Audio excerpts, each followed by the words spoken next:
बल्द बकरी और बबूल वाली लड़ाई उत्तराखंड में सियासत का एक नया अध्याय शुरू कर चुकी है। इसका अंत कहां होगा ये कहा नहीं जा सकता, मगर सीएम धामी ने दिल्ली में अपने गुरु यानी भगत सिंह कोश्यारी से ज्ञान लिया और अब वो अपनी अलग पहचान बनाने की दिशा में एक एक करके कदम बढ़ा रहे हैं। इस कड़ी में उन्होंने राज्य के अपनी पार्टी के सांसदों के साथ बैठक की, डिनर किया और 2022 के लिए सियासी खिचड़ी पकाने की कोशिश की। इससे पहले उन्होंने गृह मंत्री समेत कई और मंत्रियों से भी मुलाकात की थी, मगर सोशल मीडिया पर जो जंग उजाड़ू बल्द और उजाड़ू बकरियों वाली छिड़ी हुई है, वो हरीश रावत ने कुछ इस अंदाज में एक फेसबुक पोस्ट के जरिए सवाल दागे और कुमाऊनी में भी उन्होंने एक लंबी चौड़ी पोस्ट लिखी और वो तमाम चीज़ें बताने की कोशिश की, जो सवाल उन पर उठाए जा रहे हैं उनका जवाब देने की कोशिश की। रेखा आर्या उनके निशाने पर रही। रेखा आर्या ने भी उसी अंदाज में यानी सोशल मीडिया पर ही जवाब दिया और उन्होंने हरीश रावत को मारखुली बल्द यानी अकेला रहने वाला बैल करार दिया, जिससे सभी बल्द या बैल जो हैं वो डरते हैं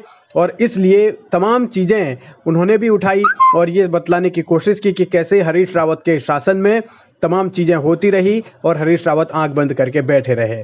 इन हालात में अब हरीश रावत के सामने चुनौतियां हैं, दोहरी चुनौतियां हैं। एक तरफ समूची बीजेपी उनके खिलाफ आक्रामक है, तो पार्टी के भीतर भी उनको लेकर अब वो स्थितियां शायद नहीं है। और मरखुली बल्द का जवाब हरीश रावत ने भी दिया।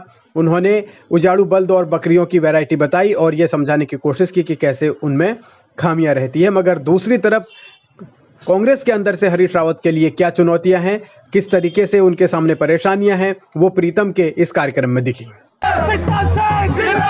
हमारा मुख्यमंत्री कैसा हो, हमारा मुख्यमंत्री कैसा हो, देखो देखो कौन आया, देखो देखो कौन आया।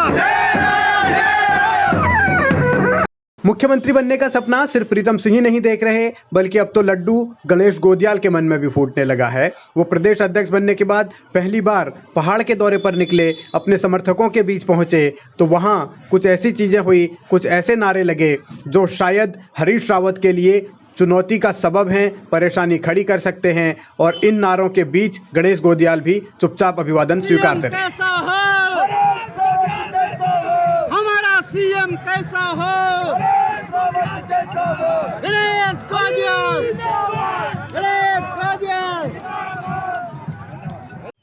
मुख्यमंत्री की कुर्सी को लेकर कांग्रेस में अभी से इतनी लड़ाई छिड़ गई है, जबकि अभी न तो चुनाव का ऐलान हुआ है और न ही ये तय हुआ है कि कांग्रेस से उम्मीदवार कौन कौन होंगे, चुनाव कौन कौन लड़ेगा। लेकिन घमासान छिड़ा हुआ है और इस घमासान के बीच अब कांग्रेस बेरोजगार नौजवानों को अपने साथ लाने के लिए तरह तरह की कोशिशें कर रही है। जिन बहन और भाइयों के पास भी वो कार्ड पहुंचे हैं, जिन्होंने उनको सराहा है, यदि वो टिक करके अपना नंबर, अपना नाम, पता आदि सब डाल दें, तो मैं उन सबको सूचीबद्ध करके 2022 में कांग्रेस की सरकार आने की स्थिति में उसको एक प्राथमिकता आधारित रजिस्टर मान करके उनके रोजगार की व्यवस्था, और जिनकी रोजगार की व्यवस्था नहीं हो पाएगी उनको न्याय योजना के तहत जो है बेरोजगारी भत्ता मिले, उसको सुनिश्चित करने का काम करूँगा। रोजगार गारंटी कार्ड और बेरोजगारी भत्ते का दांव खेलकर हरीश रावत बीजेपी की परेशानी बढ़ाने की कोशिश में है, तो दूसरी तरफ गोदियाल भी इस मुद्दे को भुना रहे हैं। सरकार की मंशा ये है कि किसी तरह इन चीजों से बचा जा सके, और अगर सरकार की मंशा रोजगार देने की थी तो सरकार ये बताए कि 5 साल तक, इस 5 साल तक कितने रिक्त पद थे और उन रिक्त पदों के सापेक्ष उन्होंने कब कब उन पदों को भरने के प्रयास किए, ये स्पष्ट रूप में बताए। एक तरफ वर्षवार ये बताए कि इस वर्ष इतने रिक्त पद थे, और दूसरी तरफ ये बताए कि वर्षवार इतने हमने रिक्त पद भरे। ये साफ हो जाएगा कि सरकार की मंशा क्या है।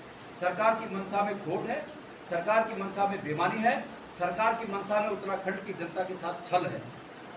बेरोजगारी के मुद्दे पर बीजेपी कितने सवालों का जवाब दे पाएगी या आने वाले वक्त में कितनी भर्तियां कर पाएगी, इसको लेकर तरह तरह की उलझनें हैं, तरह तरह के सवाल हैं और शायद बीजेपी के भीतर भी इस बात की टेंशन है। लेकिन कांग्रेस इसी मुद्दे के सहारे एक आक्रामक तरीके का कैंपेन करना चाहती है और उसकी कोशिश ये है कि नौजवान उसके साथ जुड़ें। लेकिन क्या होगा, क्या नहीं होगा, जो बल्द बकरी की लड़ाई है वो कहाँ खत्म होगी, कौन जीतेगा कौन हारेगा, यही दिलचस्प पहलू है।